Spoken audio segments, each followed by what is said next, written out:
So I have a collection of images here to show, which are part of my I Am the Land project. And I'm a filmmaker, so these are images straight out of the film, which you can see in a photo essay that's also on the Pulitzer Center page.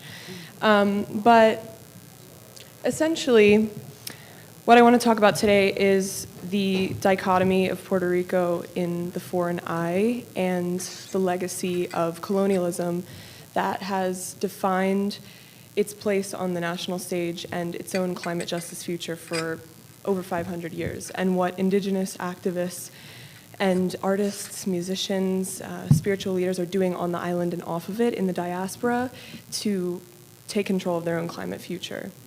So I spent a lot of time on the island. I spent 3 months there reporting.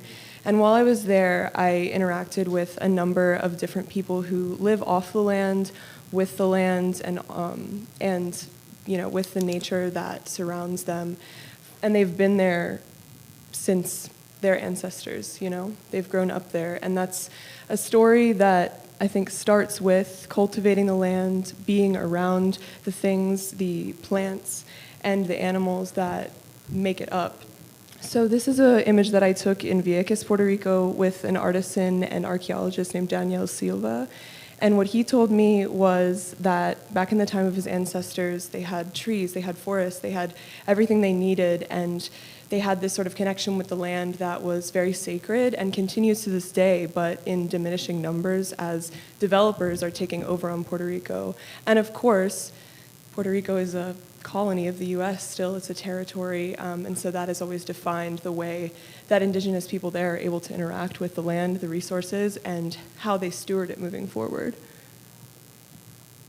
So just to give a little bit of context about the Taino people, they were the original inhabitants of a lot of Caribbean islands. The Borican Taino were the inhabitants of Puerto Rico and still are. For context, about 63% of Puerto Ricans have the mitochondrial DNA of the Tainos, but they were considered extinct in the 1500s. Now that's a pretty convenient myth when you're trying to take over an island to say that those who lived there before you are extinct.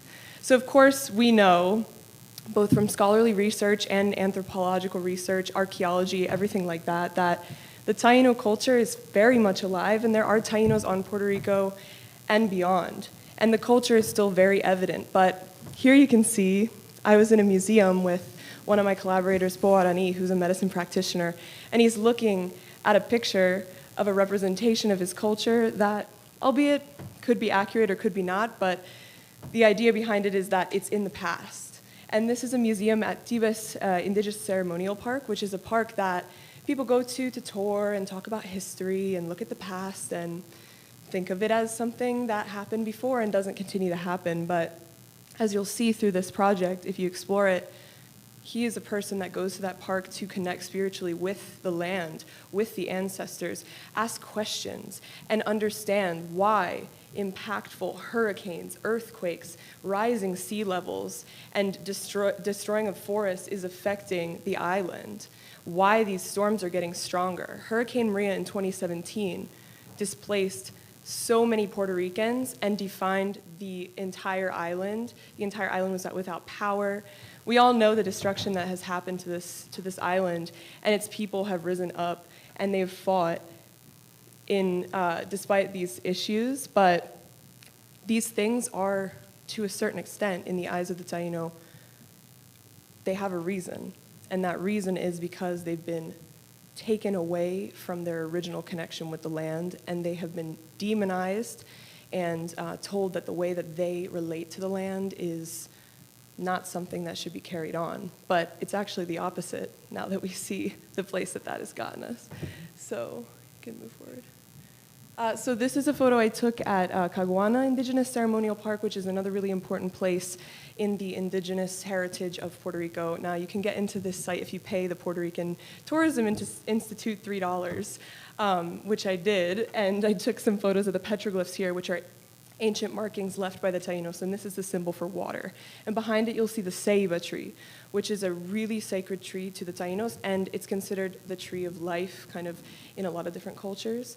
It's a portal to the heavens and earth, and it represents a lot of spiritual meaning for them. They also used to make canoes out of it, things like that. Really important tree here. So a lot of ceremonies would happen in this place. They'd play ball, they would do all these things, and these things still happen. These cultural practices are still being carried on, despite assertions that they're not alive anymore, that they're not here. And they're not a thing of the past, they're a thing of the present. And so, you can move forward. So this is Daniel Silva from Vieques, the one who's holding the roots. So he made this mayoacan, which is a traditional drum that he's playing. And he says that through art and music, they're able to keep their culture alive, and I think that's really important. And it represents kind of the resilient spirit and that action and activism through different means. And if you've ever been to Puerto Rico, you can know that the people there are very exuberant and loud and vibrant, and so music is a huge part of that Caribbean culture, and especially a part of, I think, the fight that's going on. When nobody's listening, you have to raise your voice. And so, you can go to the next. So this is another image that was taken at a different ceremonial park. So something that really stuck with me that I learned from Roberto Mucaro Borrero, who is a UN Indigenous human rights activist and Taino elder who lives in the New York City area. He told me that back in the past, before the Spanish came, they used to sing to the storms. They used to revel in them. They used to invite the storm deity named Guabanse to their land because they knew that she was coming to teach them a lesson. She knew that she was a part of their way of life, and they knew that they could trust her and allow her into their space, and that whatever she was coming for was part of the natural cycle of life. And so these hurricanes weren't something that they feared. But as less and less people are engaging in these practices, singing to the storms, leaving offerings, as things like development of the Puerto Rican coastline by foreign investors, as Puerto Rico is being sold, the rainforest is being sold to foreign investors, things like this, developments are happening faster than Puerto Ricans can almost even keep up because they're being displaced from these lands.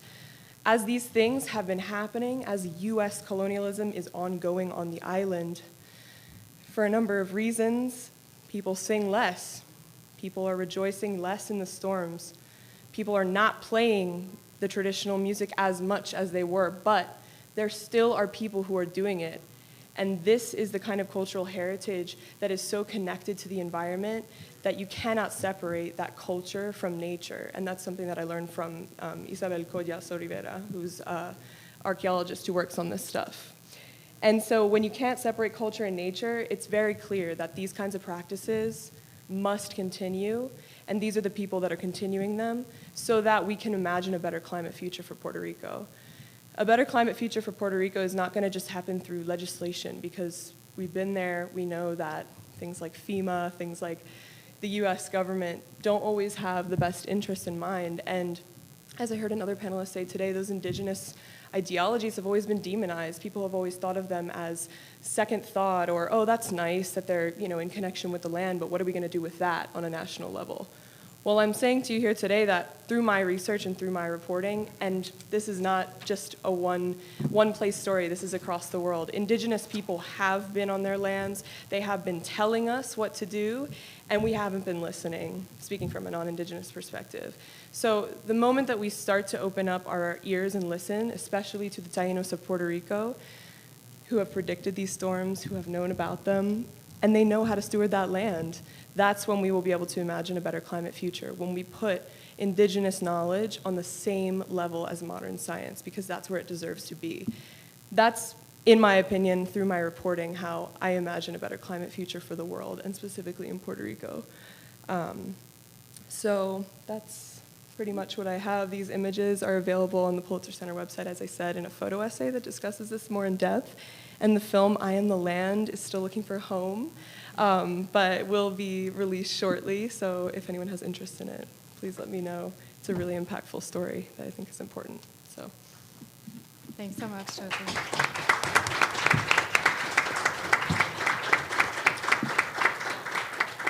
So So I'm going to ask Alessandro to get ready to do your presentation. And as I do want to draw attention to some of the themes that Josie's project really pulls out that is common throughout these projects. There is colonialism and the after effects of colonialism, and other isms you will pick up on: capitalism, communism, neoliberalism. And then there's also, as Josie said, that deep connection between spiritual practices and the land. And so those are some of the things that I want to just draw your attention to as you continue to listen to the rest of the projects.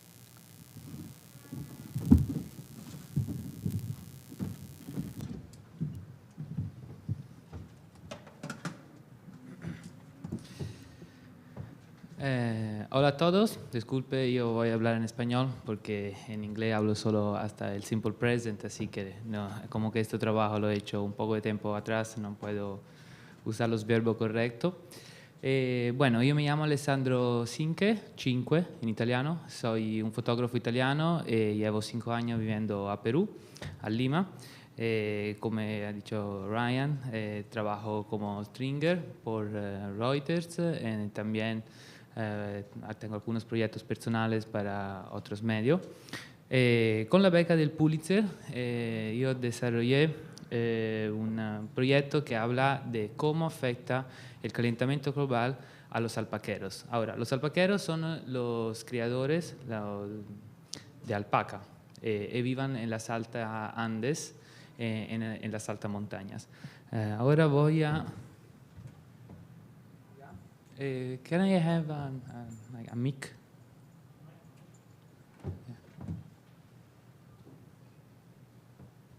Test, test.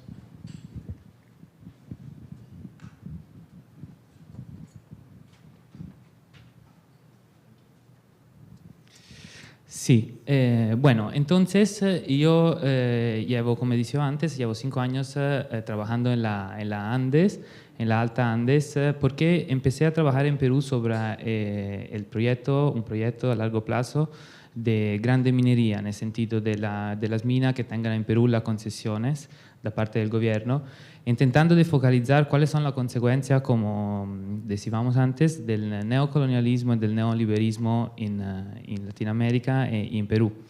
Después de años trabajando en el tema minero, me puse en contacto con la familia alpaqueras, porque la familia alpaquera sería, bueno, decíamos que la crianza es una de las alternativas a la grande minería. Y me hablaron del tema de la mudanza, de la transhumanza. Esto significa que para culpa del calentamiento global, las familias son constringidas a vivir para algunos meses en un lugar, sobre todo tengan que dividir en tiempo de lluvia y en tiempo de seca, y tengan que hacer una mudanza con todas las familias y con todos los alpacas. Aquí, por ejemplo, en estas fotos se ve a Lina Surquilla, que es una alpaquera de tercera generación, que the photo before, yeah, que durante la transhumanza, que puede durar 2-3 días, las familias se organizan con carpas y con comida, y básicamente empiezan a viajar desde una casa que está, por ejemplo, a 3.800 metros y llegan a una casa que está a 5.200 metros. Esto claramente tiene algunos efectos colaterales por el tema social. ¿Por qué? Porque estas familias son constringidas a mudarse todas. Entonces los hijos, por ejemplo, ya van a tener una escuela muy lejana porque viven aislados sin electricidad, sin agua. Y todo esto lo hagan por los animales, por los alpacas, porque necesitan de agua y de pasto fresco para que pueda comer. En todo esto se mete el tema del neoliberalismo y del neocolonialismo, en el sentido que estas familias, para culpa del calentamiento global, tengan que gastar mucho más para que estos alpacas puedan sobrevivir en estas condiciones. Y el tema es que los proveedores, que usualmente trabajan para empresas extranjeras, van a comprar la fibra de alpaca a un precio muy barato. Esto hace que la plata que le pagan no le va a alcanzar para todos estos gastos. Entonces, ¿qué pasa? Pasa que los hijos de alpaqueros empiezan a migrar. Entonces se crea una migración climática. Empiezan a migrar por buscar otro tipo de trabajo, que podría ser no sé, cualquier tipo de trabajo en la ciudad. Ilusionados también para el capitalismo, ¿no? Que se está desarrollando de manera un poco, para mí, parecida en toda Latinoamérica, un poco diferente en comparación de Europa y de Estados Unidos. Entonces dejan de hacer este trabajo, porque como todos de ellos digan, ya no es como antes, ya yo no gano como ganaba mi papá. ¿Por qué? Porque, como he dicho antes, por el calentamiento global hay muchos gastos, además los animales se mueran. En todo esto, el tema de los rituales tiene es un tema muy importante. Ahora, pero después vamos a hablarlo en otra foto. En estas fotos, por ejemplo, intenté de visibilizar una de que son los pedidos de la gente alpaqueras que le hagan al gobierno, que sería que el gobierno les apoye para un cobertizo. En el sentido que le paga una ayuda económica para que puedan hacer un cobertizo. ¿Por qué? Porque los alpacas están de noche, de día, siempre expuestos al clima, ¿no? Entonces a la grandizada de noche, a la helada, esto hace que los alpacas se mueran. Yeah, the next one. Yeah, this is the last one. Yeah. Yeah, en estas fotos yo intenté de fotografiar, bueno, quel che è la relazione entre la montagna e l'ombre, la persona. La montagna, che in quechua si dice Apu, es una divinidad, como la Pachamama y como l'Inti. Pachamama es la madre tierra, mentre l'Inti es el sol. La relación que hay entre las personas y el ambiente es muy importante en el mundo andino. Todo se crea con contraste, como hembra, macho, hombre, mujer, sol, luna y nada. Entonces, the next one, please. Yeah. En estas fotos yo estoy intentando evidenciar el tema de la migración, el tema de la pérdida cultural. En el sentido, en estas fotos que está sacada cerca de Cusco, se ve un hijo de alpaqueros que tiene su alpaca y que ya no lo usa para vender su fibra, sino lo usa para que los turistas le puedan hacer las fotos en un lugar muy turístico. Esto claramente podría dar risa, a mí no me da tan risa, porque el tema es que el riesgo es que hay una pérdida cultural de la gente que prefiere sacar una propina en lugar de seguir trabajando en quel que es una cosa muy importante por el Perú, porque el Perú tiene el mayor número de alpaca al mundo, como el 70% de los alpacas están en el Perú. Next one. The next one. Yeah, esta es durante la mudanza. Yo seguí esta familia de Alina, la seguí como 3 días, estuve con ellos, puse a hacer estas fotos porque, como le decía antes, son 5 años que viajo por las Andes, por el tema minero, y justo uno de los familiares, el señor trabaja en una mina, entonces me ayudó mucho para dar un testimonio de lo que pasa de verdad al interno de la empresa minera Glencore, y me contó que su papá, que es ese señor, tenía 300 alpacas y que iba a hacer una mudanza. Entonces yo me interesé de que era una mudanza, una transhumanza, y hemos planeado hacer este trabajo como 6 meses antes.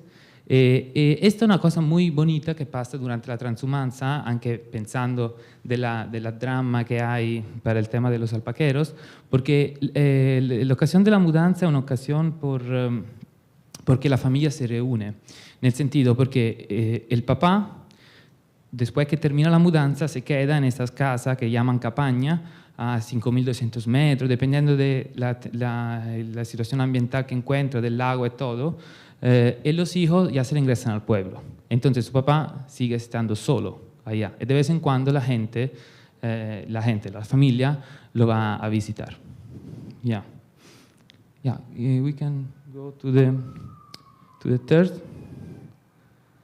Yeah. Estas fotos la dejé por última porque esto es un momento bien típico que se llama las bodas de los alpacas. Y como le decía antes, en el mundo andino está todo por contraste. Aquí usted puede ver una alpaca hombre, que está una alpaca hombre, una alpaca macho, una alpaca hembra. ¿Ya? En el mundo andino, por ejemplo, esta línea sirve para dividir en esta manta, ¿ya? Y usualmente la gente hace esta fiesta, este ritual lo hace durante el carnaval, porque allá cambia la estación, de estación seca a estación de lluvia, y cuando empieza la estación de lluvia todo se pone verde, todo se pone ¿cómo se dice? Como empieza una nueva estación, entonces una nueva vida, ¿no? Aquí usted puede ver la chicha. La chicha es una bebanda típica de las Andes, hecha con el maíz, una bebanda sagra que se usa para apagar la Pachamama, cioè la madre tierra, y atrás el vino. El vino fue adjunto a la cultura quechua solo después per culpa del sincretismo religioso, porque antes, mientras que en la época inca, antes del colonialismo español, no se usaba el vino. No se usaba el vino y se empezó a usar después. Entonces, en este sincretismo religioso, concludo porque creo que ya se acabaron los minutos, en este sincretismo religioso donde hay los dioses del incaico, ¿no? Entonces, Pachamama, el Inti, el catolicismo, llega el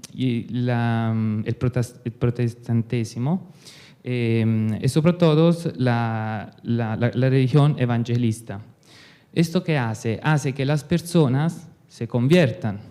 Entonces, convirtiéndose a esta religión, llegamos a hoy donde algunas personas se sientan en las alteandas, se sientan culpables de haberse convertido y piensan que, por ejemplo, la lluvia que viene de la montaña, que claramente è un effetto del calentamiento global, es l'Inti, el dios de la montaña, que le está mandando esta lluvia porque quiere que vuelvan a hacer más rituales.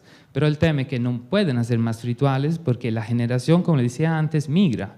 Entonces los padres ya no van a hacer los rituales porque digan, ¿por qué yo tengo que hacer estos rituales para mí cuando mi hijo está en Lima? Entonces se crea un círculo vicioso donde el riesgo es la pérdida cultural de la tradición andina. Gracias.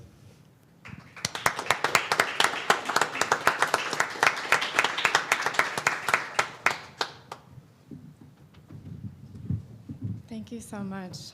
Klas, do you want to? Yeah. Okay.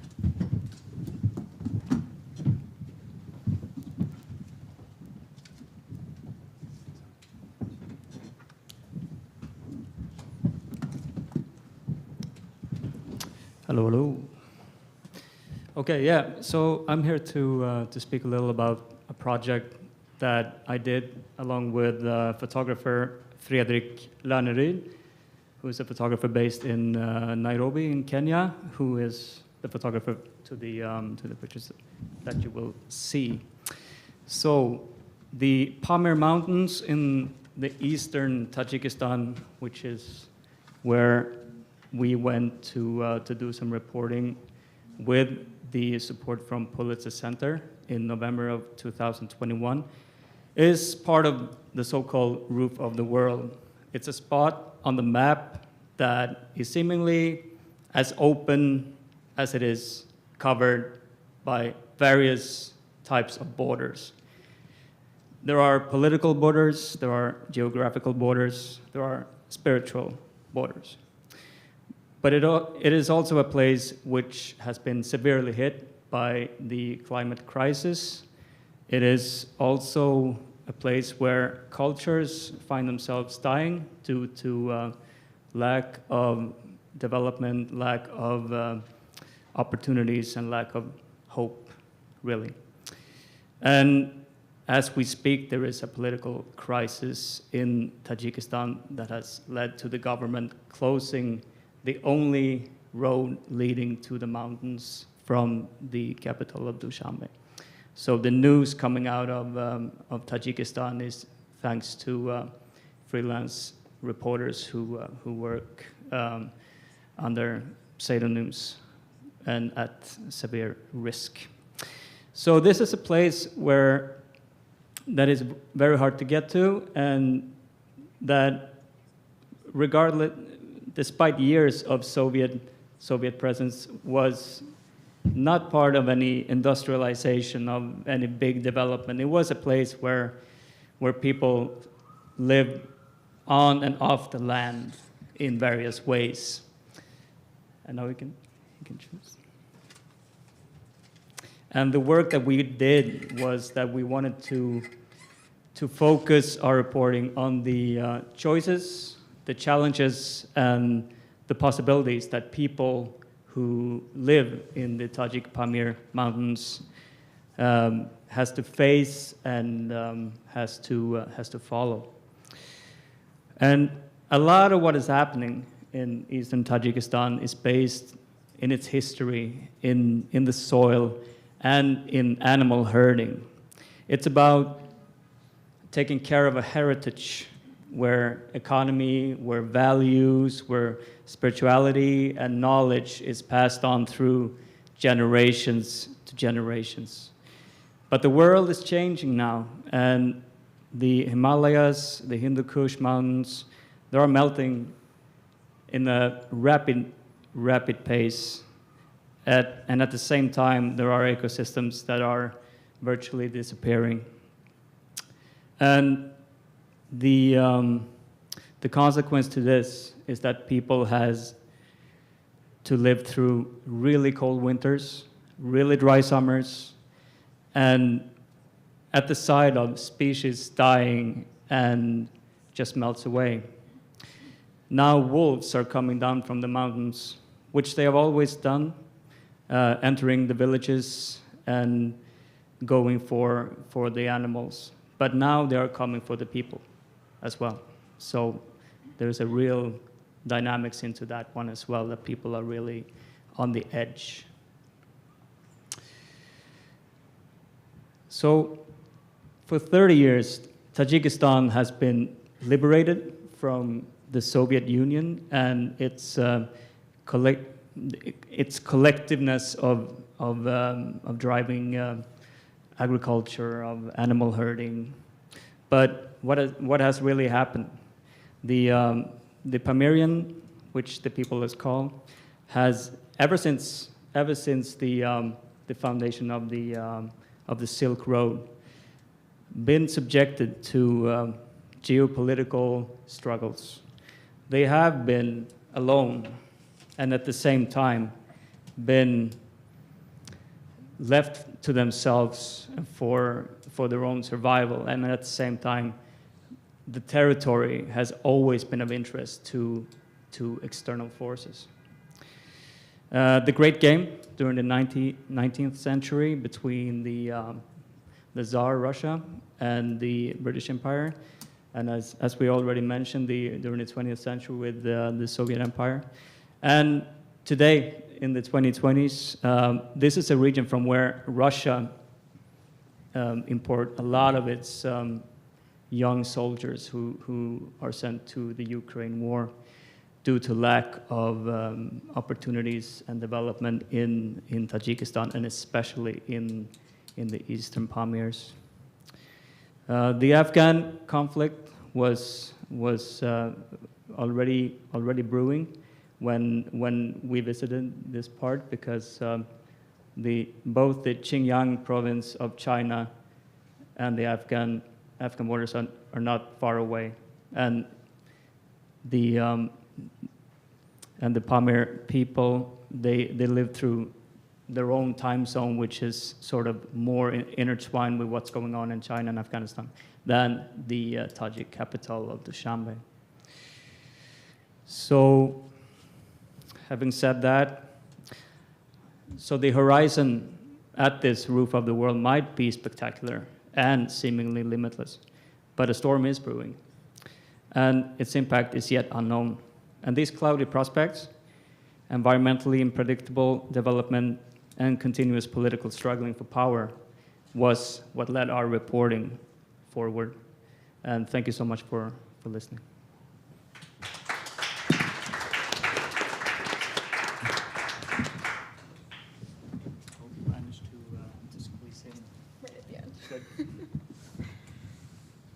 Well, we have plenty of time to start a conversation, and then we'll also open it up for questions from the audience, but given, sort of the things that we identified as some common themes between the experiences of each community, I'm thinking most particularly of the lack of self-determination in each of these communities. And I'm wondering if you might want to talk and share observations on each other's projects and your own, and what this lack of power combined with climate migration means for the spiritual and cultural religious practices of these communities. So I'll just let you all talk amongst yourselves. Okay, yeah, I can start. So I think I want to make a distinction between, I guess, like lack of power and I guess what is actually going on in Puerto Rico. So as many have mentioned, I think there's often this idea about indigenous communities, specifically like, oh, poor them, like these communities so isolated and they, they're so out of the loop and everything. But that's really not what's happening on a global level, and especially not in Puerto Rico, because the indigenous community in Puerto Rico is so well integrated into the society because they're not recognized as separate. The Tainos, since being declared extinct, are kind of they've had to do a lot to build back that power and to kind of reclaim their identity. So I think I just want to make that distinction, especially in the context of Puerto Rico. The island can be seen sort of as the little sibling of the US, like, oh, it's, the territory that's off to the side that gets hit by these hurricanes, and some people in the US don't think of it beyond that other than a vacation spot. And I think that's really dangerous because it robs the real work and the activism and the academic disciplinary, things that are happening in the climate world in Puerto Rico. And for me, I think I'm extremely inspired by the amount of pushback that the island's organizers are able to accomplish through these legacies of colonialism, things that disenfranchise them. So I'd rather reframe it, at least in terms of my project. For example, I spent a lot of time on the beach of Rincon, where they were trying to build an illegal pool at a development on Playa Almendros. It was a pretty big story. The New York Times covered it, and at the time, they were trying to build this pool there that was illegal. They did not have a permit for it, or the permit was like 50 years old or something. And a turtle nest was found in the construction, and a lot of Taino people were there. A lot of Puerto Rican locals were there, and they went and they said, like, las playas son del pueblo, no? The beaches are for the people. The beaches belong to the people. And there's a lot of corrupt stuff going on in Puerto Rico, but that's an example. Recently, they won. They camped there for months. There was violence, incited by police towards the activists. They stood there and they sat there and they said, you know what? No, this is our fight, and we're going to fight it, even though, we may not be recognized by the government or whatever it is. Like, we might not have all these things that, maybe American citizens on the mainland might have. I think that that's really cool. They recently won, actually, in court, and the pool's gone, so never got built. Thanks for the reframing, too. I really appreciate that. Yeah. Do either of you have any? Yeah, I think for in terms of Tajikistan, I think it's a lot to do with it's like a waiting game. You might say that people are they left with a way of life that is shrinking due to various impacts of climate change and lack of development. But they also find themselves that the sort of animal herding is what they have. That is what they have. But still, they are left alone, as I said in my little speech there, that they have this outside world who is coming and going, and at this moment, this part of the world has become a geopolitical battlefield between China and Russia. So what is going to happen with especially the land and the spirituality and the culture of the people living there is really anyone's guess. And the sheer irony in it is that is something that is so intertwined in the Tajik identity. But that is one thing that they're giving up for loan packages with like 5-year deals. So it's a very pessimistic atmosphere right there, although they are hoping for some solar power initiatives which might bring electricity to these villages since they have no running water. There's only one well in each village. It's really a basic way of life. But also, along with that come all the other question marks remains. And it's really, you might say it is a depressing development, but people do still live there. The families continue to stay together, and despite people going away to study, and many of the nomads there wish that their children will go away and find a better life in the urban areas. They're quite aware that the possibilities of that stands and falls with political initiatives, which, as we speak, is lacking. Alessandro, do you have something in the middle? We've heard some uplifting activism and some doom and gloom. Where's your community? What does it look like for them?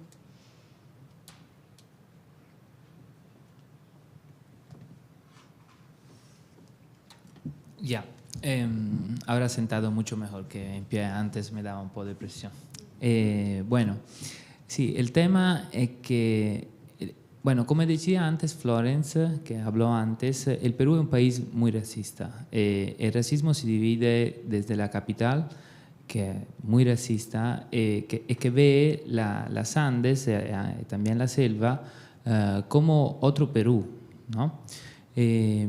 Esto hace que las últimas políticas de los últimos gobiernos peruanos no ayudaron en ninguna manera a la comunidad campesina,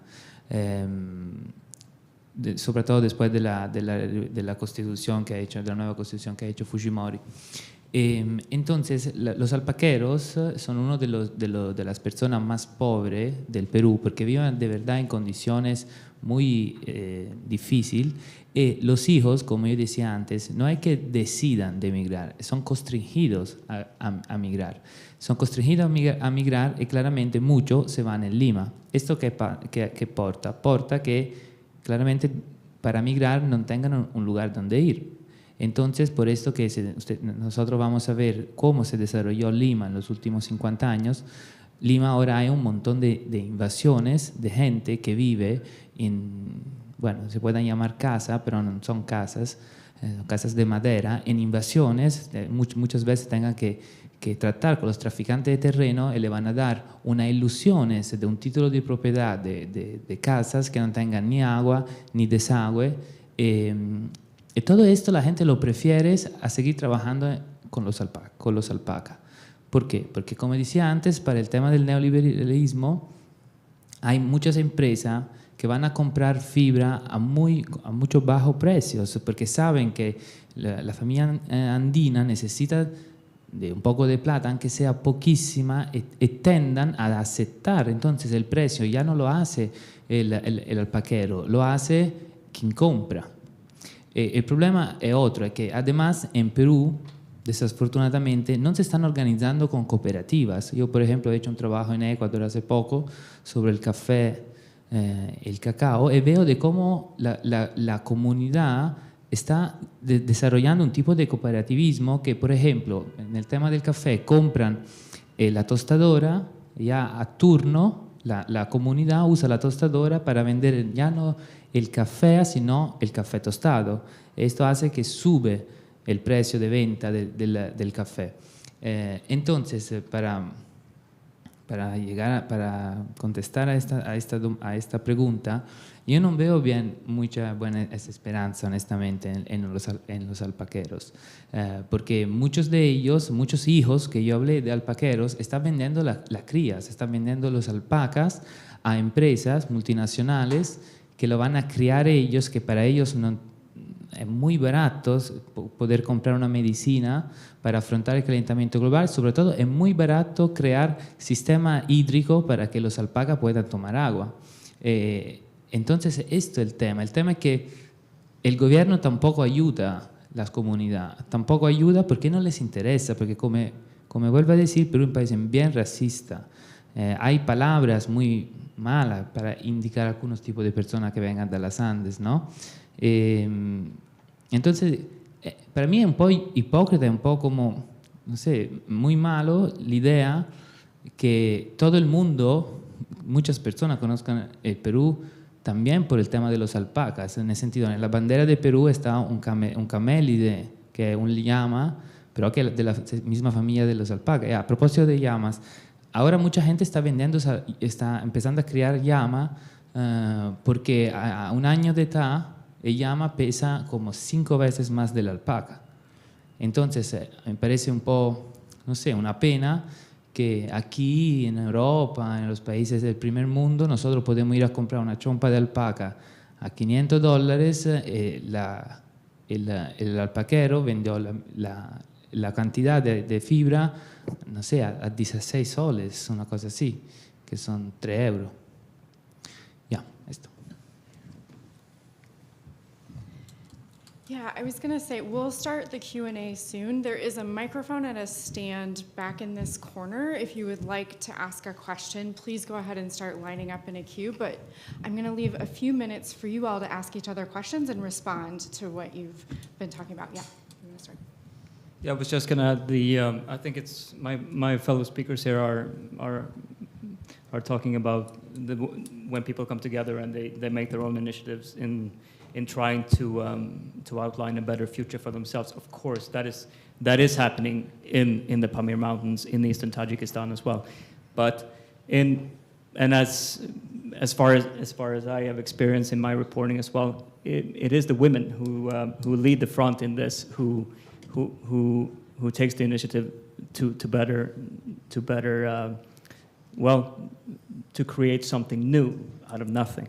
And in Tajikistan has a unique culture, and that is something that they're trying to use with crafts and with art. And but in terms of the animal herding and people coming together in cooperatives, that is something that I was very surprised when we did the reporting that they were so fiercely against, because that was something that they felt that they had been forced to do during the Soviet Union years. And despite it being an alternative when we have a climate crisis, and at times it could do better if you work together, it was something that was I found very proud within the nomads there, that they wanted to be self-sufficient, and they wanted to do this on their own. But the sad things about that is that, well, it's only a matter of time until it's not feasible. Wow, I didn't know that. That's really interesting. That's interesting to see the difference, I guess, in culture, and obviously informed by years of history.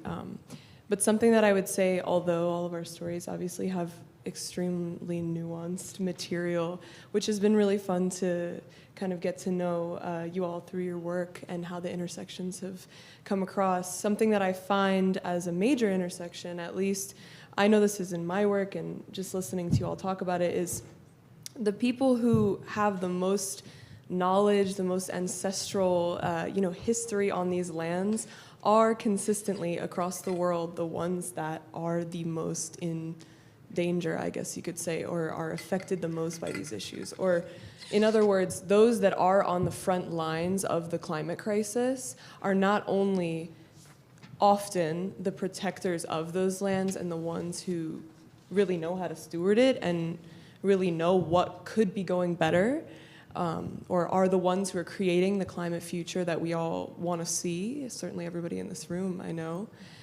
Those people are the ones that are getting the bad end of the stick across the world. We see this in Puerto Rico. People on the shorelines have these homes that they've maybe been in for generations, and FEMA comes up with a climate mitigation plan to make the taxes and the insurance to have land on the shore extremely expensive, as if it were a deterrent to people who have lived there their entire lives. But instead, that person who's lived there says, well, I can't afford to pay this insurance if Hurricane Maria, another one comes, I can't afford that, leaves their traditional lands, moves somewhere else, maybe to the United States mainland, maybe inside of Puerto Rico more, who knows? And, you know, quien compra, like you said, comes in from another country or from the US and says, well, that looks like a nice vacation home, and buys it up. And that person has no idea the history of the land they're on. They have no idea what happens if the sea level rises, and what do? Well, I'll just sell the house. Or, well, the insurance covered it and whatever. You know, so I think that there's just this gap between those who have that spiritual connection with the land that is so much more than just, this is a beautiful paradise that I live in. It's like, I am the land, I live with the land, it is part of me, I need to give back to it and respect it. And those who come in unwilling to learn, maybe just oblivious to that, and are the ones that are controlling the land there. I was just wanted to chip in. I think it's really interesting what you say as well, with the sort of expectations of the in terms of Tajikistan, where there has been like a powerful state. The state is still powerful, but it's not as present as it was before. People talk about, you know, they had, because during the Soviet years people had access to animal fodder.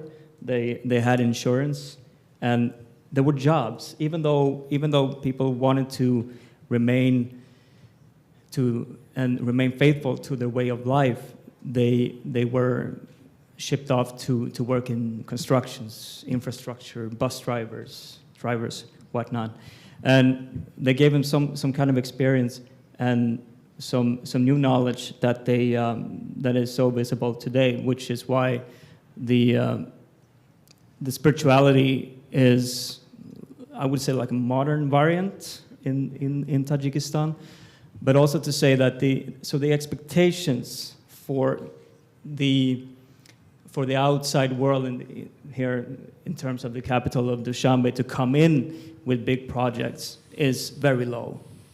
And on one hand, they don't want it, but on the other hand, they expect it. So that is something that is also really interesting, and I find it to be like a global problem that you say, as you say as well, that the people who has the greatest knowledge of dealing with this are, well, they're not handed the tools necessary in order to to change things around. Do you have anything you want to add?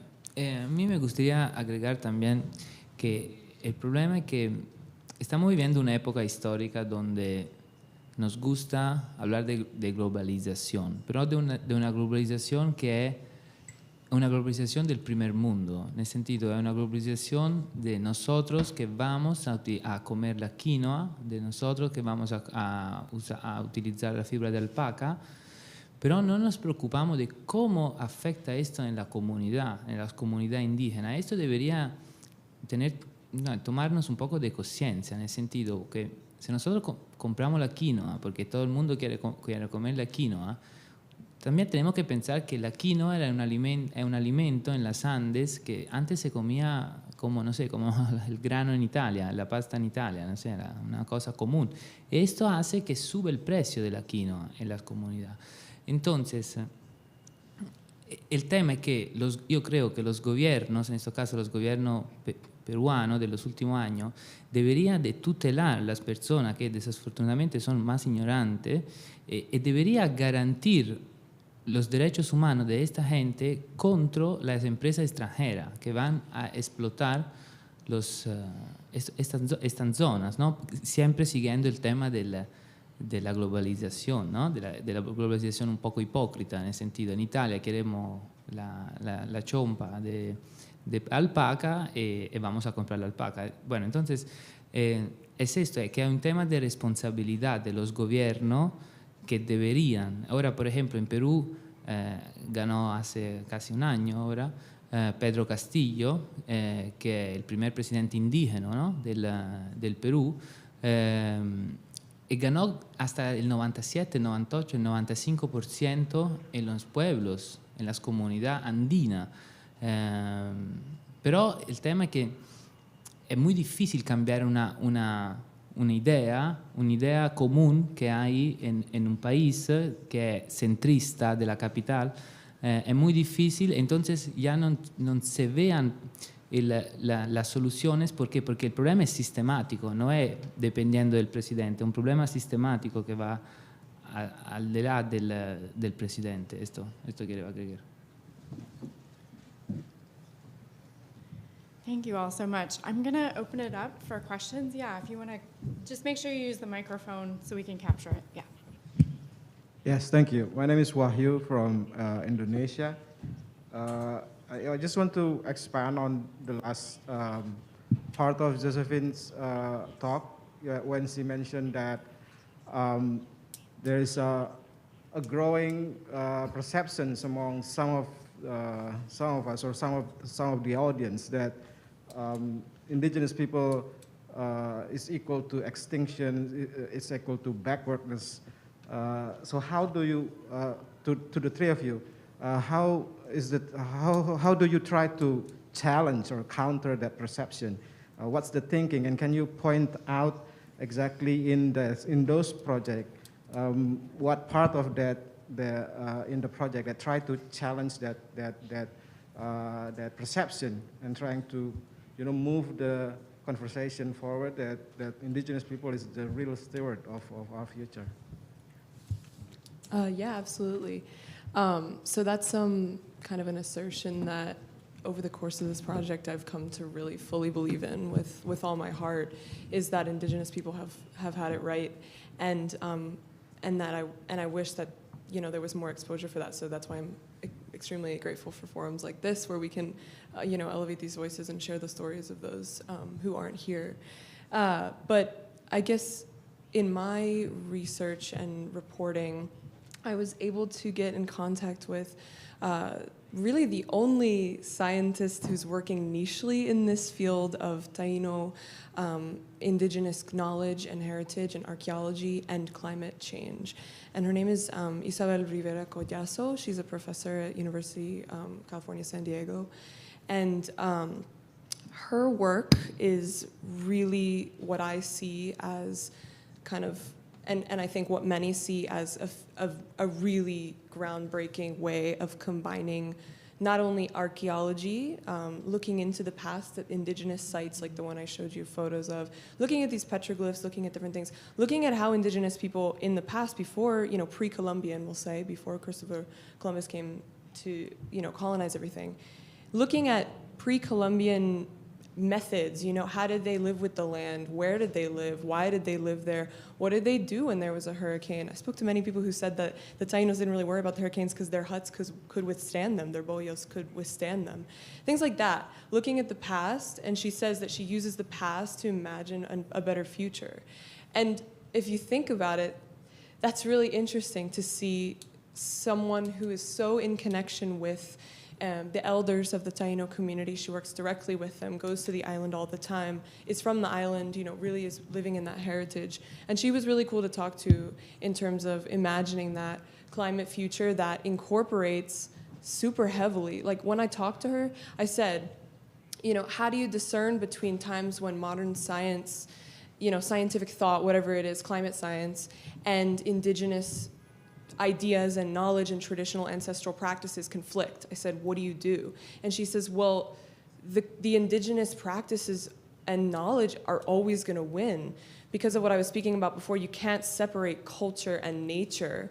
So if there's something happening in nature and the culture explains it, why would you take that culture away from it?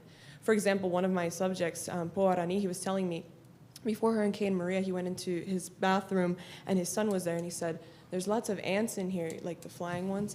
There's so many ants in here. What's going on? Let's get these ants out of here. And he said, that means a hurricane's going to come. And his son's like, you're crazy, this isn't my film, you're crazy. And he goes, no, seriously. And he was like, and then Hurricane Maria happened.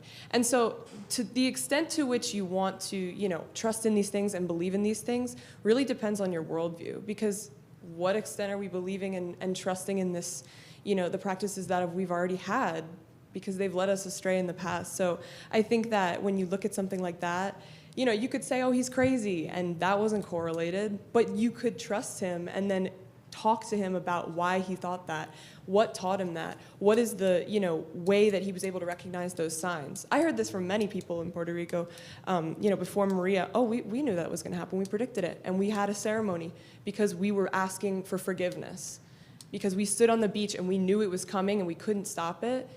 I was talking to someone today who said that when people, you know, when they have these kinds of things happen, it's not a mystery why they happen. And so I think that insight is going to be crucial to moving towards a better climate future. So building on that, I'm wondering if either one of you have examples from your communities, Klas and Alessandro, of this sort of intersection of where you see the communities approaching their practices in new contexts, and how they're, I don't want to use the word adapting because but how are they reimagining their practices in these new changing climates? If you have any examples of that, like Josie was showing. Yeah.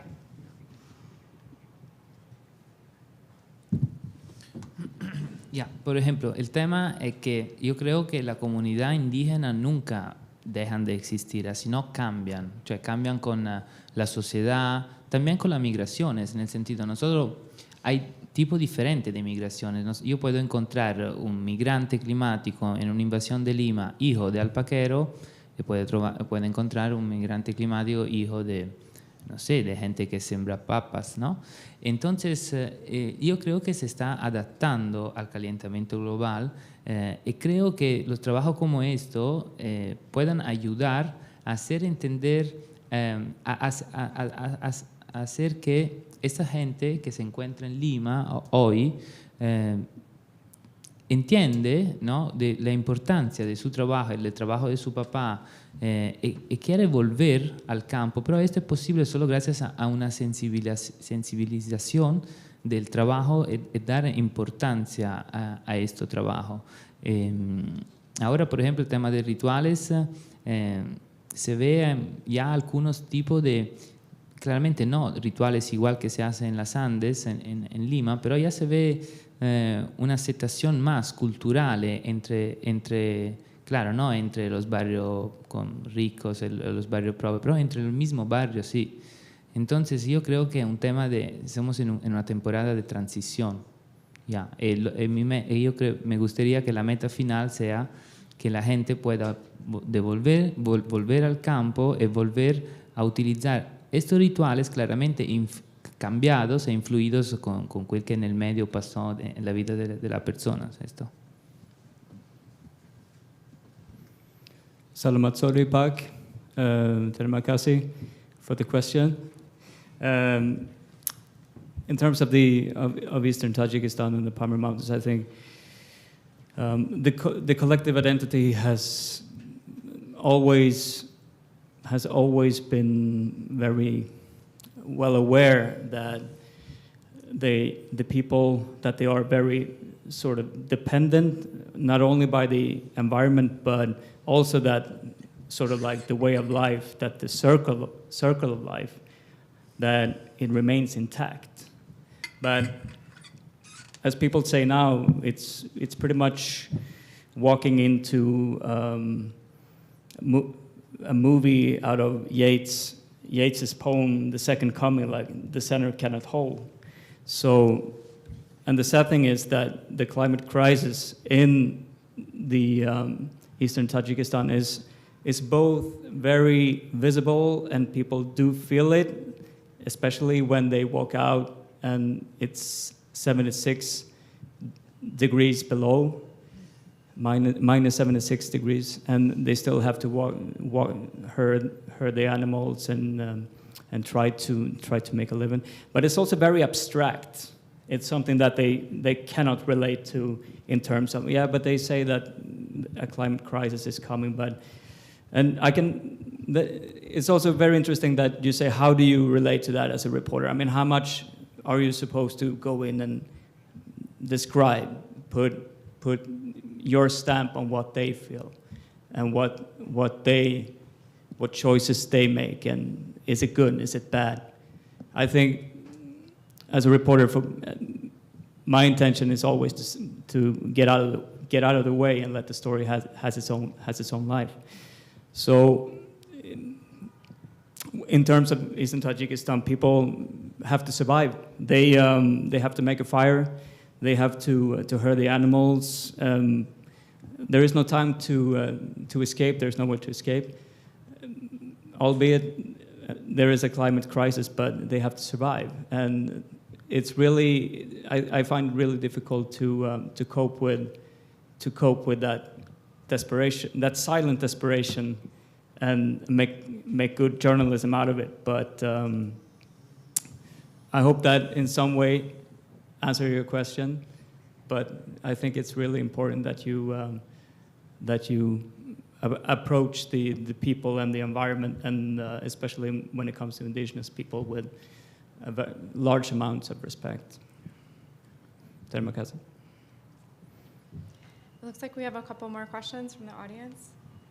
Hi, I'm Emma Johnson, a reporting fellow. I have a question for my fellow reporting fellow, Josie, up there. I was, really interested and struck by what you said about having the worldview to approach what you're looking at if you want to believe it and take it in. And I was really curious if there was something in your own personal worldview that changed because of the reporting that you did, before you started and after.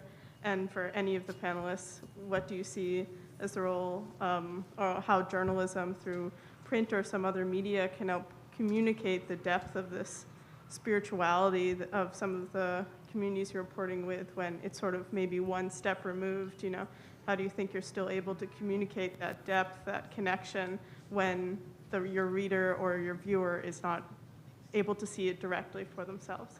Thanks. Thank you, Emma. So I think that when I first started working on this project, there was a lot of kind of self-doubt in the sense that I didn't want to, I was really focused on not coming at it from a certain perspective, I wanted to do the story justice, and I wanted to make sure that the people that I was interacting with knew that I had that utmost respect for them from the beginning. But I will say, I think that as someone who comes from a non-Indigenous perspective and background, I grew up in this area, I wouldn't say that I was grown with that respect for the land in the way that these people were. I mean, it was completely different coming into contact with that.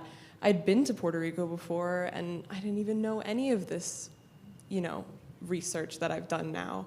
And so I think that it would be disingenuous for me to say that I went into this project with the exact worldview that I came out with, and I think that's okay. I think that's kind of the point.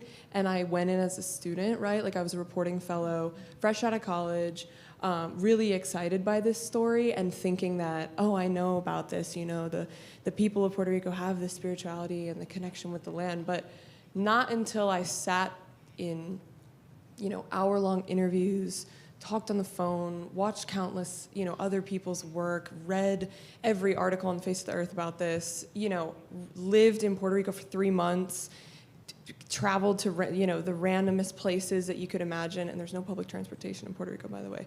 So, just finding myself in these situations where it was I'm really confronted with the things that I was looking for, and I'm not so sure how comfortable I am with these ideas that I'm finding, but along the process, it became, one of the hills that I want to die on, right? We get so invested in our projects. And I think that through this process, I learned that spirituality and the connection with the land is something that we can talk about all day if we don't feel it and we're not, Indigenous people. But then when it comes to stories like that, when the construction happened, the turtles appeared and the manatees came out when this specific thing happened. And we heard from our ancestors that the hurricane was going to come, and the flies were in the bathroom before. Like, you have to buy into that, and you have to listen, and you have to listen with an open mind, not just open ears, because that could go in one ear and out the other, and I could report that and say, oh yeah, well, he heard this. But to actually believe the people that you're with and understand them on a level that you will take their word for it, that's what changed for me, I think, because I went into this without really too much connection and buy-in for myself, like in the community, like I was just coming in. And I think the way that I showed myself that I wasn't just coming into this community without respect, those things that you think about as a reporter, oh, I don't want to come off this way, was when I actually let my guard down and was like, I don't know this. I didn't accept this until I saw it for myself through the words of others. And so that's why in every single time I promote this work, every single time I talk about it, I owe everything to the people who informed me about this and helped me learn about it. I owe everything to them. And this is their story more than it is mine, really. And I'm so thankful to be able to have a platform to share it. But I would say, yeah, I went in, excited about it, but I came out really, really invested. And I think that made me a better journalist. So we only have time for maybe one more question. Did you have a question as well? Okay, if you want to try to combine them, that would be great. We'll try it. We'll see if it works. We'll see what your question is. Oh, yeah. Well, just really quickly, I think relatedly, just thinking of even like what you just said, using the word believe makes me think about many of the failings of Western science or modern systems and institutions, and the way that we sort of maybe like trust data or need data, yet much of the data that we have is from the past few decades, when we started collecting data on whatever it may be. And so I'm curious, like, for any of you really, if you encountered institutions that were very much like relying or putting forth a certain narrative, because there is value in Western science, obviously, but then we don't talk about what we choose to believe when it comes to Western science in the same way. But then at the same time, like, I've had experts tell me that like the two, like, traditional knowledge is important, but the two don't reconcile yet. And so then like data kind of always wins. So I was just interested in how you've navigated that. I don't know what your question is. Well, mine is actually, my question is the sort of the other side of that. Actually, is not how you is not about the science and how you reconcile it, but how do you really know you're getting good information when you do interviews with people? Because in my experience reporting, in some, well, I shouldn't say in my experience reporting, I believe, and I don't know if you would agree with this, that Indigenous people are people, and they have the same foibles as people around the world, and there are bullshit artists in Indigenous communities just as there are in non-Indigenous communities. And so how do you know that what you're getting when you go up to someone is actually the good stuff, or whether it's just, one person who's spouting off and they know what they want you to hear? They know what that they're trying to give you what you want to hear.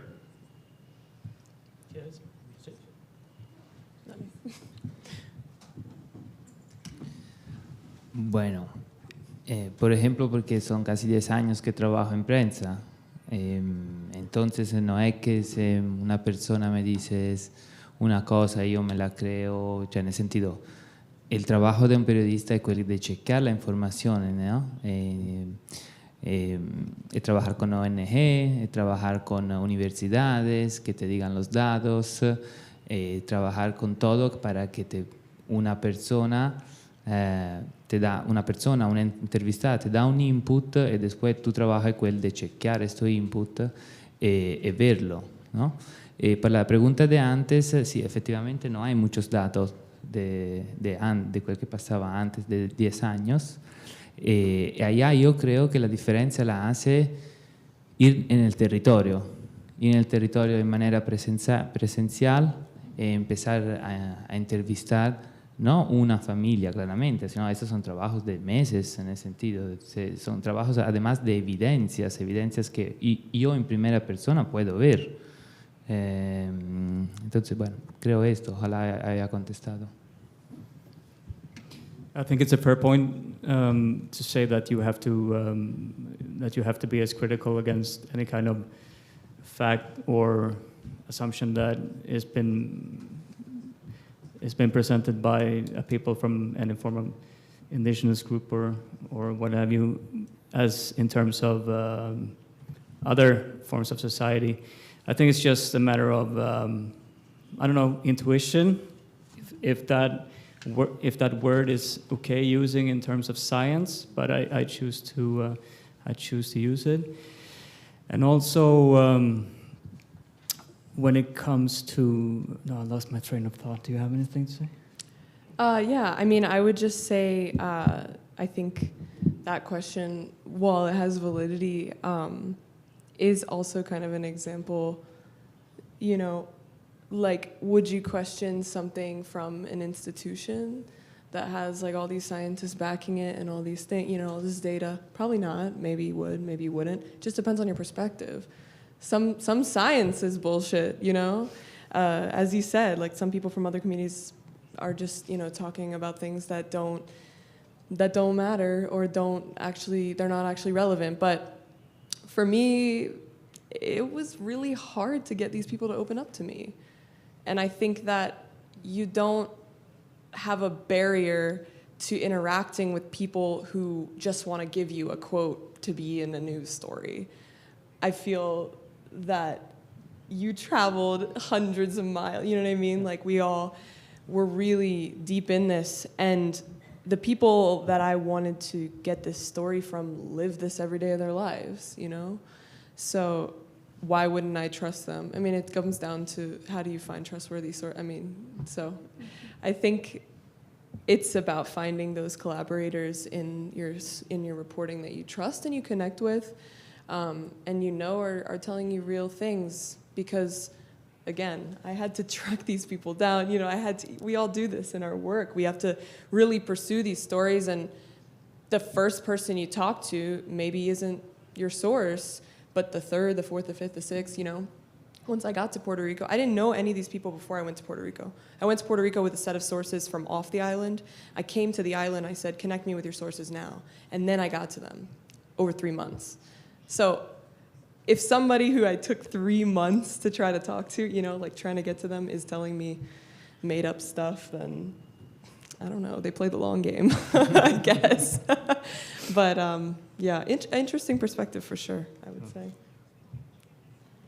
Well, we are over time, so I would like to thank you all for staying in person and thank our online audience as well for joining us, and would also like to offer a round of applause for our panelists this afternoon, Josie, Klas, Alessandro. Thank you so much. And thank you to our moderator. Thank you.